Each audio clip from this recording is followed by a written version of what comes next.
and welcome to another Living Legacy interview here at St. Mark's Lutheran Church. I'm Kerry Wenzel, and today we are happy to have the opportunity to speak with Linda Hallstrom. Linda, thank you for being with us. Certainly. It is Monday, September 13th, 2021. Just so everybody knows, if they're watching this 20 years from now, that we're still talking about COVID. Our cameraman, Leif, has his mask on. We are still doing that, but we're getting out of that, I hope. Everyone, we hope, is getting vaccinated. Linda, let's start at the beginning. Tell us where you were born, where you grew up. I was born here in Sioux Falls and have lived here almost all my life. When I was a young adult, I spent some time in some other communities, Chicago, Minneapolis, Menno, and Freeman, and then eventually back here to Sioux Falls. Okay, all right. I've pretty much always been here. Tell us about your family growing up. Growing up, I had one older brother, Jerry. He was 8 years older, so it was a family of four, my mom and dad and Jerry and myself.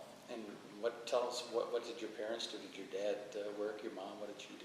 Yeah, Mom was an at-home mother, Okay. Mm-hmm. and my dad worked in construction for Henry Carlson Construction, and then eventually became a salesman of construction equipment. Okay, all right.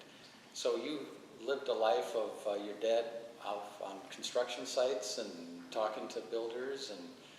Yep, he was. Yep. Yeah. And then after he passed away, then my mom went to work, and she worked in the cafeteria at Washington High School. Oh, okay. What did she do there? Was she a cook? She served. Oh, she served. Yep. Okay. She enjoyed interacting with the kids. Oh, I bet that was fun. Yeah. So growing up, tell us what life was like for you as you grew up.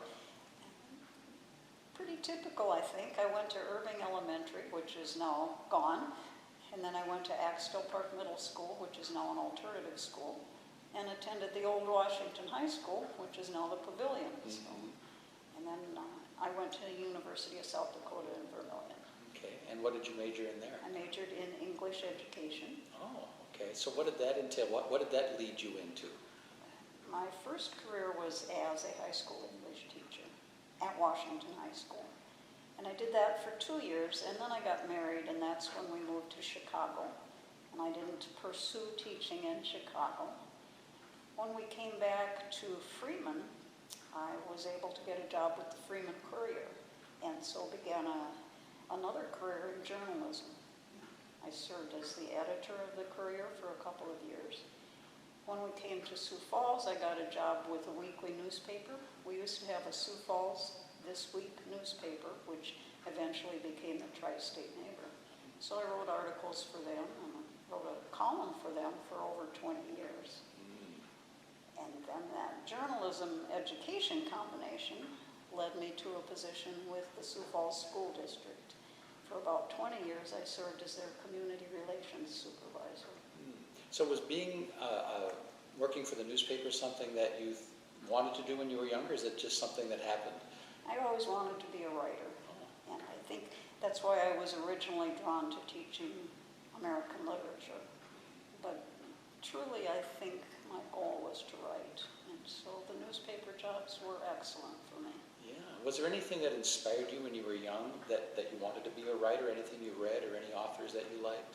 Well, my mother read to me a lot. She was quite a reader herself, and I remember one of my favorite books as a child was Billy Whiskers. I don't know if people are familiar anymore with the series of books about a goat named Billy Whiskers.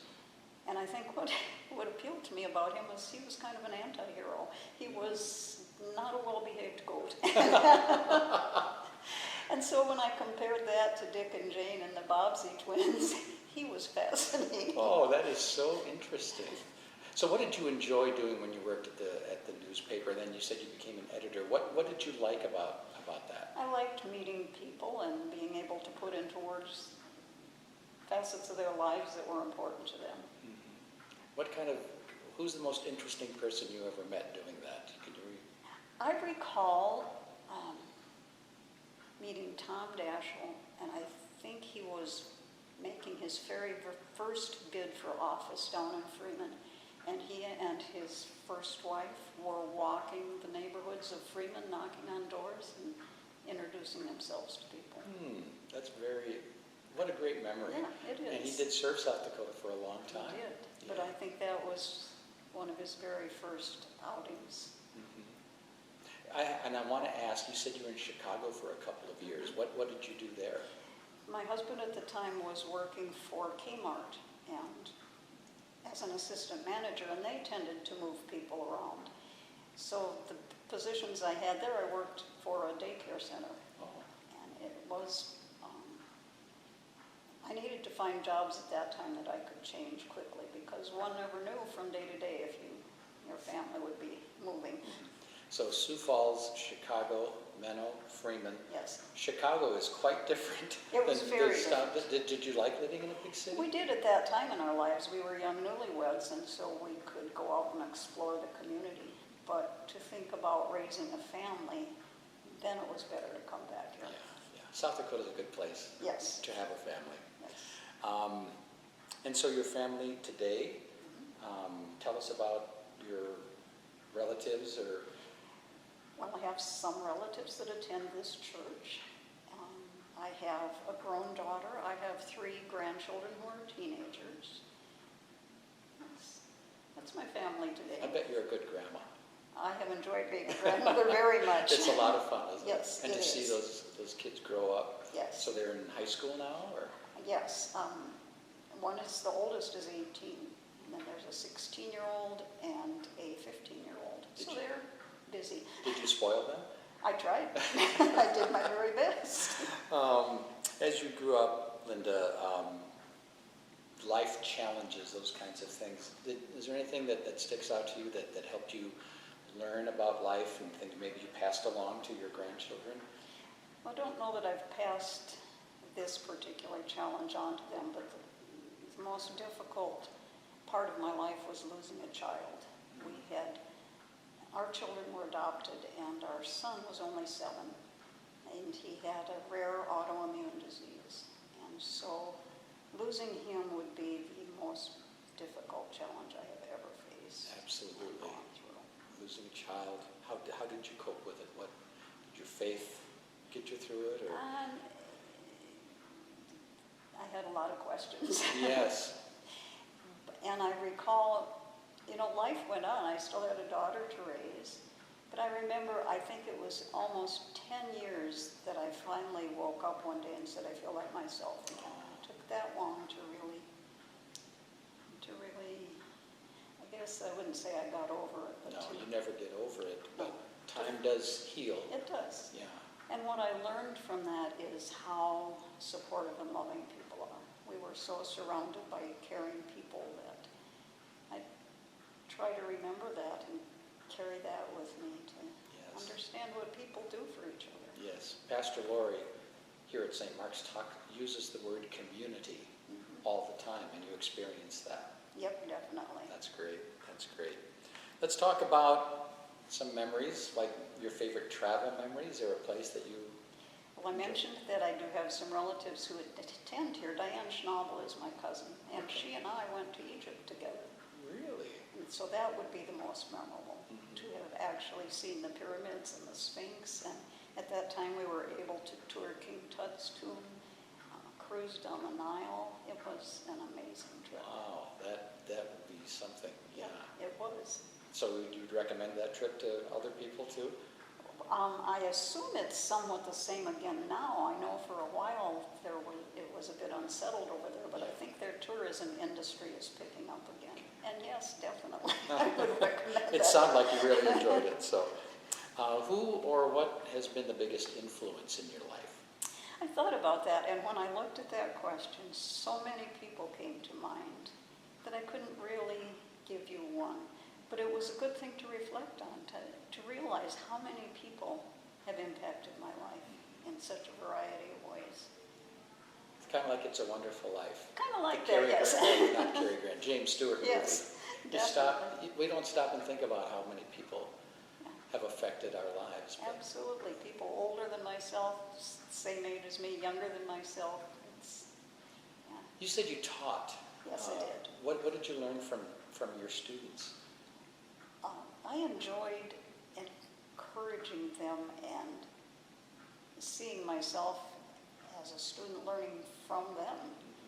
Very creative, interesting young people. Yeah. I remember doing another interview with one of our members, and she was a teacher too, and she said one thing she learned was that she was hopeful about the future because of the kids that she taught. Did you feel that way too? I did. And some of them already had their career plans set. That was interesting to see where they might be going with their lives. Yeah, interesting. What's one thing about you that most people don't know? I thought of two things. Okay. I was the flower girl at Dwayne Anderson's wedding. Really? Yes, I was. Oh. And I was Kent Alberty's high school English teacher. Two members here at Our Two members Saviors. here. That's right. Yep. Wow, that's wonderful. Yes. What do you do to keep busy? Hobbies, organizations, those kinds of things. Well, in addition to the part-time work here, I volunteer at the Reach Literacy Bookstore. I'm on a committee now with the Emily's Hope program, Angela Kennecke and her prevention education. Angela Kennecke is a well-known news person here in Sioux Falls, and her daughter had some, was it addiction problems? Yes. Yes. So she has started an effort to bring more awareness and prevention curriculum. And I think that's it. Okay. Well, those are two wonderful things that keep you busy, and you're helping people. Yes. I have a feeling that's something you like to do. I do like to do that. Yeah. And a lot of reading. I like to read. Oh, tell us what you like to read. Just about anything. Right now, well, you volunteer at Reach Literacy. If you like to read, it's kind of dangerous to because you For those come up who with books. don't know what that is, could you briefly explain? They have a bookstore where they sell used books, but what they use the money for is to help educate adults who have difficulty reading or have not learned to read or are learning to read English. So it's literacy outreach. Well, being an English teacher, I do have to ask, do you have a favorite author? Most recently, the author I have enjoyed the most is a gentleman from Minnesota named John Hassler. Okay. He has passed away, but he wrote a lot of books about Minnesota small town. Oh, So so people would relate. he is a recent favorite. Good, very good. What have you learned from life that you would like to share? We kind of touched on that already, but is there something that you've learned that you think other people would help other people? And as I thought about that question too, I thought about if there were some final comment when my life ends. Actually found a poem from Emily Dickinson that I thought would perhaps wrap up how I feel about life. It's a short one. She says, "If I can stop one heart from breaking, I shall not live in vain. If I can ease one life the aching or cool one pain, or help one fainting robin unto his nest again, I shall not live in vain." So if I could just be remembered as somebody who helped somehow. I've got a feeling you will be.